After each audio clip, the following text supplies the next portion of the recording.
eskarrak eman behar dizkiogu, Mutikoko lagunei, olako laguntzagatik eta aurtengo noaingo astearen antolakuntza guztian eman diguten laguntzagatik. Gaur gurekin etorri behar zen aurkezpena egiteko Urko Aristi kazetaria, baina agenda arazo batengatik ezin izan da etorri eta bera gabe egingo dugu presorba. Hala ere, bidali dugu bideo bat, mezua zuzenean eta ikusiko dugu.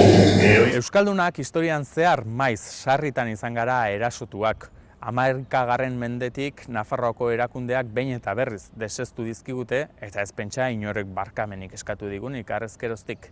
1521 urtean, ekainean, noainen, 5.000 soldaduk bizitza galdu zuten Nafarroaren alde. Arrezkeroztik ezinbesteko otoki, ezinbesteko ikur bihurtu da noain memoria historikoaren mapan. Horregatik bertan, urtero, memoria oroimen ekitaldia egiten dugu. Aurtengoa ekainaren 26ean izango da. Hitzordua goizeko 9:30 Getzen. Bertan bildu, bertan batu, eta gero Iruñeraino guztion artean halako makila eramango dugu. Herri elkarteak, erakundeak, nafartzaleak, asko izango gara, askatasunaren alde bizitza galdutako haiei ohore egin eta kendutako Nafarroa berreskuratzeko makilaren inguruan bilduko garenak. Beraz, hartzazu zuk ere makila, hartzazu zure txanda. Eta eguraldiagatik lasai, guk jarriko baitugu aproposa, guk jarriko dugu ederra, hori gure kontu, baina ea guztion artean lortzen dugun urteetako laino beltzoi ekusiatu eta berriz ere eguzkia ikustarazten. Eta itzaldi ziklo hori izanen da hurrengo astean, astelena, astearte, asteazkena eta ostegunia. Aurtengoa, nire ustez oso garrantzia eta oso maila handikoa izanen dugula, eta parte hartzaileak izanen dire, Jokin de Barrio de Belsundi, Iñaki Lasagabaster, Florena Oiz eta Jose Ibarretxe.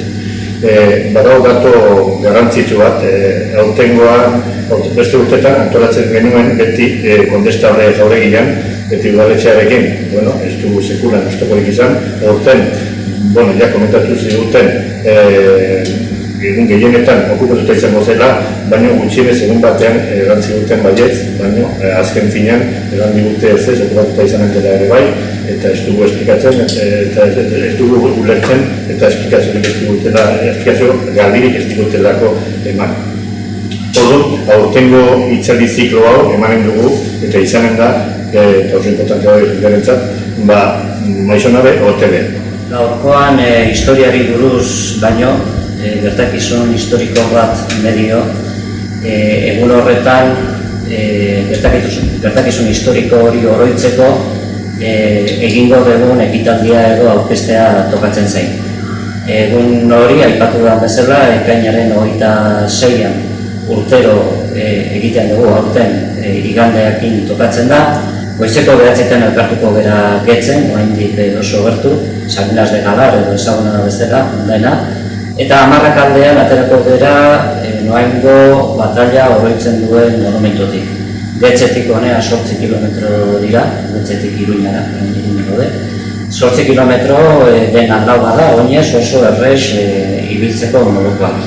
Getzen monumentoaren aurrean, Navarraldeko presidenteak, makila bat emango dio lehenengo txanda egingo duenari, eta makila hau ekarriko dugu Getzetik Iruñara eskuz esku pasatuz. Batek besteari txandaka, tramoetan edo relegoetan Iruñara ekartzeko. Makila eramateko hanbat elkarte, udal, persona partikularra eta voluntario jendea izango dugu gurekin, eta aldez aurretik eskerrak nahi diogu, baita ere ekitaldi hauek aurrera ateratzeko eman diguten laguntza ekonomikoagatik ere.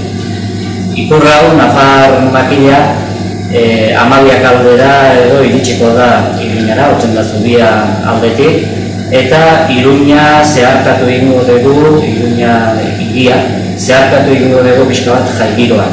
Dantzaria, fanfarreak, lagun asko izango dugu eta zuek ere bertan espero zaituztegu. Nafarroko erregearen jauregian aurrean ekitaldi txiki bat, zume bat egingo da, eta handik Burgoen plazara abiatuko gara han ekitaldi edo amaiera ekitaldi handia egiteko. Dantzak, kantariak, musika izango dugu, eta pregoia ere irakurriko dugu. Estitxu Fernandez kazetaria, lesakarra, izango da pregoia irakurriko duena. Ordubiak aldera Lagunarteko bazkarian entratuko dira Salesian ozen, eta Salestarretan, eta jakin ezazue horretarako txartelak eta baita txandak egiteko txartela horiek eskuragarri dauzkazuela Navarraldeko Bulegoan.